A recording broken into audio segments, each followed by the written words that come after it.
നിങ്ങൾ നിങ്ങളുടെ ഓഫീസ്, ഷോപ്പുകൾ അല്ലെങ്കിൽ കമേഴ്ഷ്യൽ പ്രോപ്പർട്ടി റെന്റ് കൊടുക്കുന്നുണ്ടോ? അതും GST രജിസ്ട്രേഷൻ ഇല്ലാത്ത വാടകക്കാരന്. അപ്പോൾ GST, ITC, ക്രെഡിറ്റ് ലെഡ്ജറിൽ നിന്ന് അഡ്ജസ്റ്റ് ചെയ്തിട്ടാണോ ടാക്സ് അടക്കുന്നത്? GST രജിസ്റ്റേർഡ് കച്ചവടക്കാരൻ, അൺരജിസ്റ്റേർഡ് വാടകക്കാരൻ കമേഴ്ഷ്യൽ പ്രോപ്പർട്ടി റെന്റ് കൊടുക്കുമ്പോൾ GST reverse charge mechanism RCM പ്രകാരം അടയ്ക്കണം. GST rate 18%. ഒരു സിമ്പിൾ എക്സാമ്പിൾ നോക്കാം. മന്ത്ലി റെന്റ് സമം 50,000 രൂപ. GST അറ്റ് 18% സമം 9,000 രൂപ. അപ്പോൾ കച്ചവടക്കാരൻ ചെയ്യേണ്ടത് 50,000 രൂപ വാടകക്കാരന് കൊടുക്കണം. 9,000 രൂപ GST ഗവൺമെന്റിന് കാശായി സ്വയം അടക്കണം. ടോട്ടൽ ക്യാഷ് ഔട്ട്ഫ്ലോ സമം 59,000 രൂപ. GST അടച്ചതിന് ശേഷം 9,000 രൂപ ITC ആയി ക്ലെയിം ചെയ്യാം.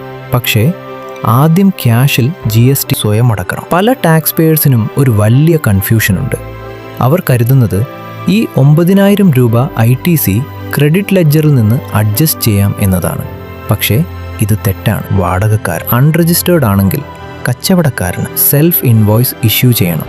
കൂടാതെ പ്രോപ്പർ ഡോക്യുമെന്റേഷൻ മെയിൻറ്റെയിൻ ചെയ്യണം. ITCയിൽ നിന്ന് റോങ്ലി അഡ്ജസ്റ്റ് ചെയ്താലോ ക്യാഷിൽ GST അടച്ചില്ലെങ്കിൽ സീരിയസ് കോൺസിക്വൻസസ് ഉണ്ടാകും. GST audit